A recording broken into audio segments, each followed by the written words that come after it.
Deco Summit is just a couple weeks away, and I've got to get to it. I have to make over 100 shirts for the staff and the crew, and I'm going to be using the DTF Revel 2 and the Maker's Apparel. So let's get to it.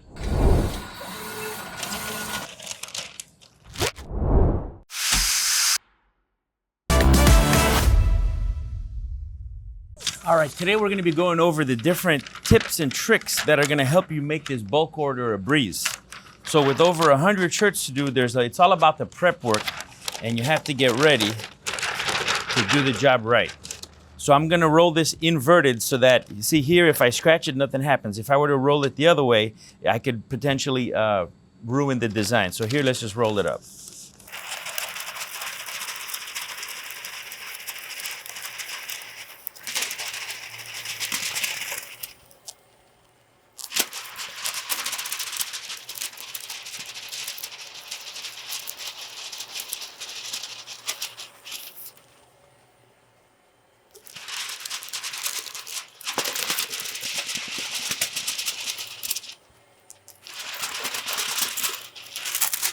All right, now let's prep it.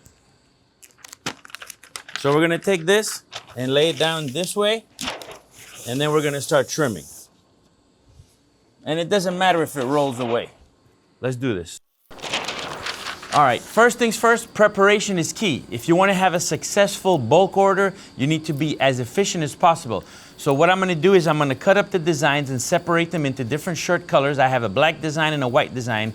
And also, as I am looking at each file or at each design, I'm making sure that it was cooked properly and that there are no defects. Because this is the time that I want to do it. I don't want to find out that there's a defect after I press. Okay, my heat press is ready to go. Let's start pressing some shirts. So I've got everything lined up, ready for me to go. I have my list, and I'm just going to go down the list. I already started, so I'm going to press. Put the trash in here. The shirts are gonna go in there in their original container back so that everybody gets a nice fresh shirt. All right, so here we go. The next person is for a long shirt, Wendy. Let's go, Wendy. I got a little notepad here. I'm gonna write their name, and each bag is gonna get 2 shirts. And that way I keep track of everything. She's a medium, so we're gonna go ahead. My heat press is up. This is that new Maker Apparel. This is great. This is a Ricoma's own Maker Apparel. Nice. It's a really nice all 100% cotton. It's a really nice fabric. It's not too thin, not too thick, but it stands up real nice. So here comes the initial press. I got my designs already lined up.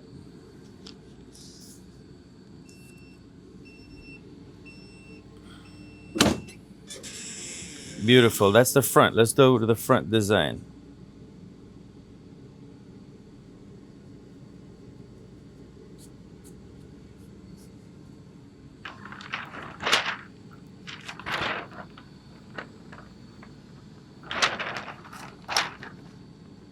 All right, so I've already figured out where the center of this design is, and it happens to be right on this crease right there.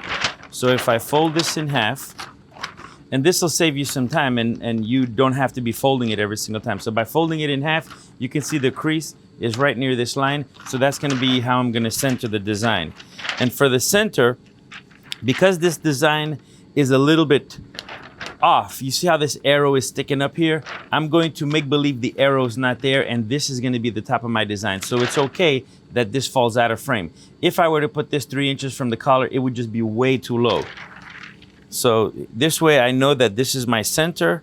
3 inches is about the size of my hand right there. I've already marked it. If you're unsure, you can always use a ruler. So what I've been doing is I'm holding my fingers right on the 3, lining it up to the shirt, and that's how I'm making sure that this is nice and square. So the center of my shirt is right there.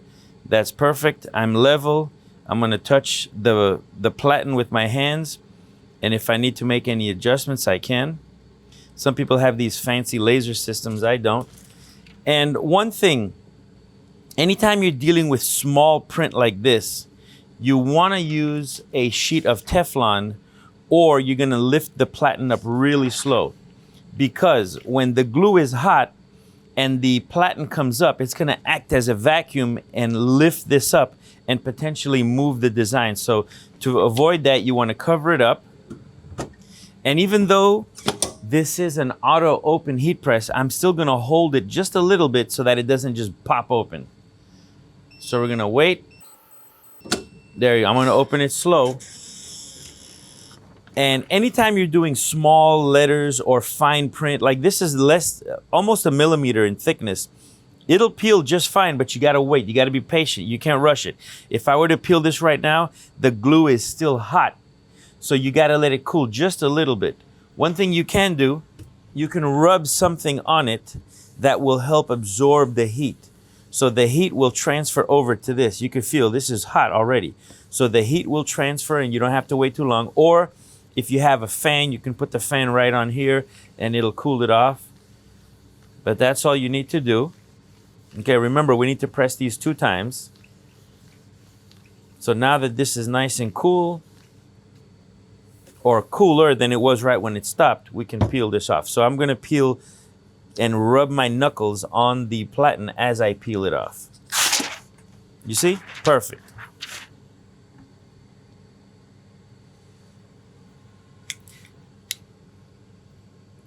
Now look, right here we have a little lift. It didn't quite stick that well, so that's okay.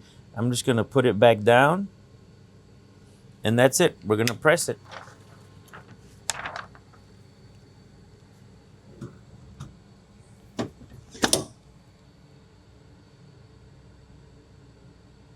Had I peeled it up like this, I would have ripped that little piece. Let it come up slow. Beautiful. See? Now everything is nice and stuck. We're good to go. We got our 2 presses. Now let's do the back. For the back, I'm going to let the front collar just come right off the front of the platen here. And make sure that the label is in the center of my handle. And I'm going to square it off, make sure it's nice and centered. Now, typically on the back of a shirt, you put the image 5 inches from the collar. So here we're right in the center again. I've got my image right here. And already by putting the collar way down here, I'm already about 5 inches away. Okay, so this one I'm going to hold it right on the 2 and line it up to the staff. And the A is my center. So all I have to do is make sure that this is in the center of the label and I'm good to go. So I know my label is here. I also have it referenced as the handle as the center. So here we go. And now it's just a matter of getting it nice and centered. So again, I'm using my fingers right on the 2, lining it up to the center of the A and making sure that it's level. Now we press. Now notice this one doesn't have very thin lines. So on this one, I can peel it almost right away. I don't have to do that special waiting period.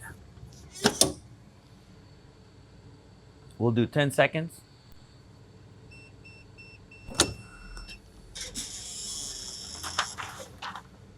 It's always good just to wait just a couple seconds. It is a hot peel, but just wait a couple seconds. Here, I'm just absorbing some of the heat. Notice we didn't take that long, and done. Real quick, we don't have to worry about it. When it's thick like that, it's almost instantaneous, but you just want to wait. So now we'll do our second press.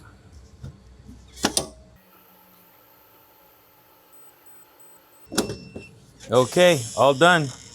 Now we rinse and repeat. Let's do this.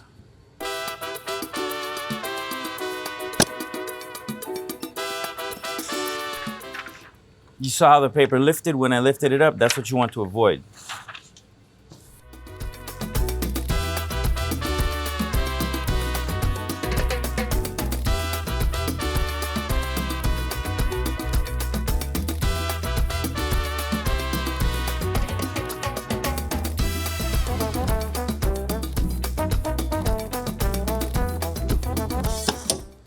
All right, so you guys saw that, right? I peeled it and it came right off. That's because that particular print didn't get any glue. I must have missed that. But we can still fix it. We don't have to throw the shirt away.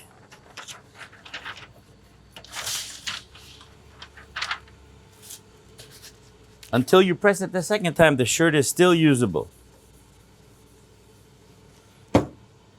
These things do happen. And if you look at the back of this print, there's not that gelatinous rubbery feel to it. So this one just didn't get any of the powder, which, you know, It might have been the first run where it just didn't stick, but here we go. Look at that, nice, perfect. You wouldn't even tell anything happened. That's why when you're ordering prints, order a couple extra just in case this happens. You can always fix it. Until you press it the second time, you can still save it.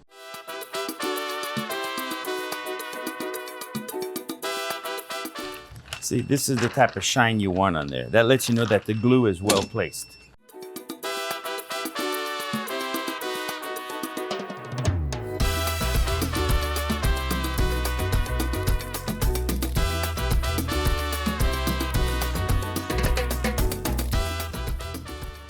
Now, I'm not going so much by the collar because sometimes the collar position could be wrong.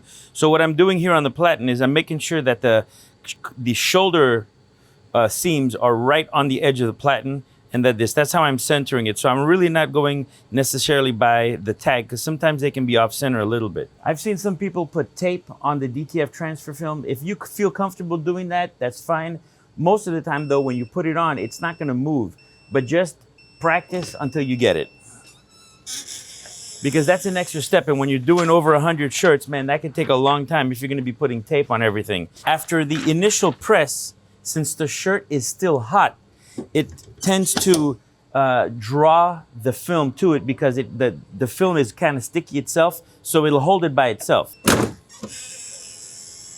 You see what happens when you let it pop? Don't let it pop.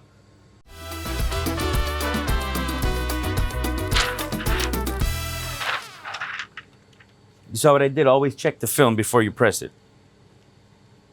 Listen to me now and believe me later.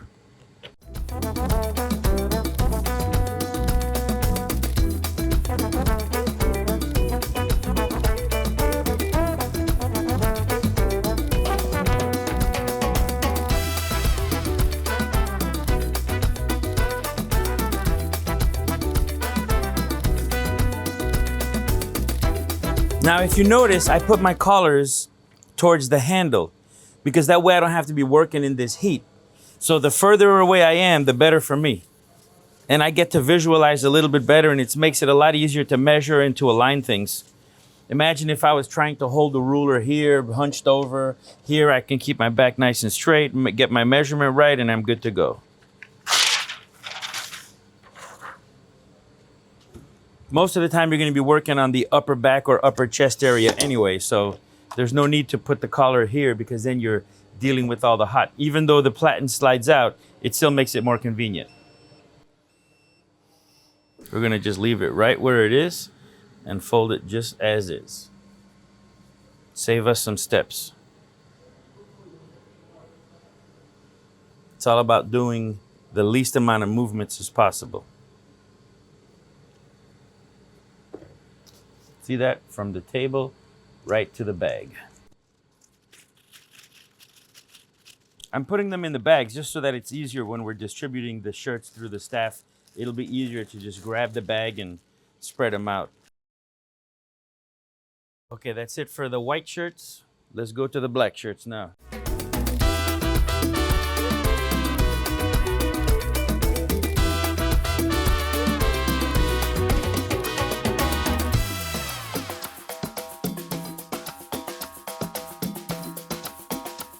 If you guys have any tips and tricks you'd like to share with us, make sure you leave them in the comments below. I ran out of prints. I didn't want to hog the machine because there was a lot of shirts to print. So I kind of did what I did. Everything that I had printed was done. Now I'm going to start a fresh run, and I'm going to show you how I do it from start to finish. That way you get an idea. You don't have to waste a whole 10 sheet of paper in order to get it started. So we're going to start the images just right here. To feed the paper through the machine, you want to open this drawer, so you're going to have to unlatch it from both sides. Open the drawer, and we're going to take our paper. You always want to leave a little bit here so that you can do this procedure. And feed it through the bottom. And what we want to do is we want to take the treadmill and put it in reverse mode. So instead of feeding forward, we're going to have it feed in reverse and put it in manual so that it can start drawing the paper. We're also going to turn on the suction part of it so that it grabs the paper and feeds it inside. So I'm going to put it in reverse, turn the suction on, put it on manual. And I'm gonna speed up the belt so that it moves really fast. And now I'm gonna take my paper and just feed it through.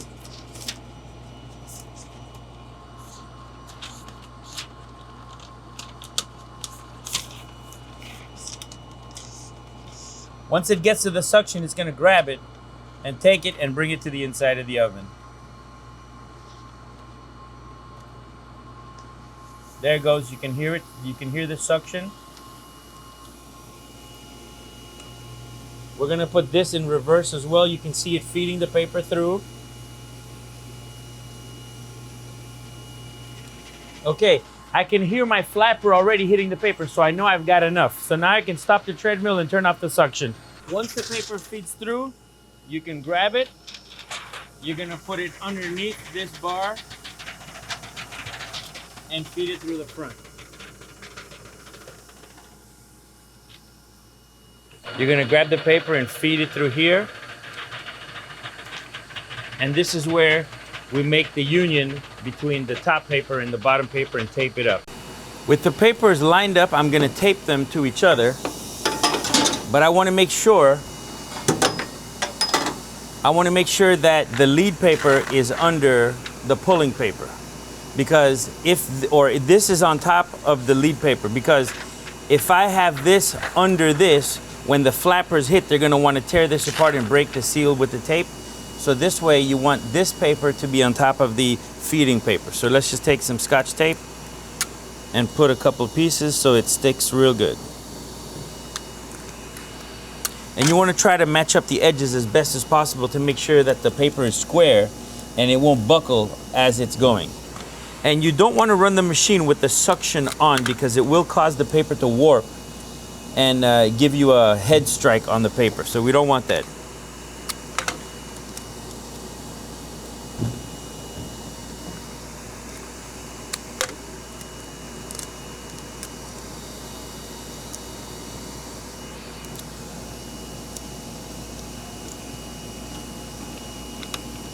Okay, that's it. The paper's secure. Now let's start the print, and we're gonna turn off our suction. With the suction off, we can take our powder holder. What this does is it kind of keeps the powder in place. We can put that in and we can hit start on the print. So now that everything is connected, we're running. I'm going to turn on the belt, turn on the shaking, and turn on the powder. And it's all on automatic mode. So now as the paper feeds, it'll take care of itself. But I'm gonna reduce this to a speed of 1. We don't need it to go that fast. The shaker's good at 1, the dusting is good. Or at 6 for the shaker, dusting is 1. We're up to temperature. Everything is fine. So now it's just a matter. Look how nice and white that's coming out. Perfect. So the powder's already starting to fill. And you can reuse this paper over and over. So that's what I do. I leave always a little length of paper and I just run it back through the machine. And we can close this so that it captures all the fumes and takes them outside, and that's it. Now we just, let's go eat while this thing prints, and then we come back to it. Everything's going through real nice. You see the printer's printing, the powder's falling, the shaker's shaking, the oven is ovening, and we're picking it up right now. So it's already going through. That's gonna be for the next batch of shirts. The cool thing about HostNSoft is it tells you exactly how many minutes are left. So there's 12 more minutes. I can go eat something real quick and come right back. All right, let's go do it.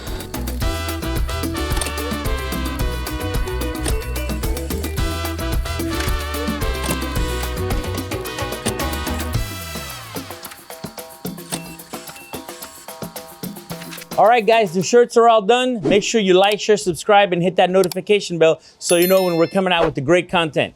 Man, this is heavy. I've got some deliveries I gotta make. We'll see you guys on the next video.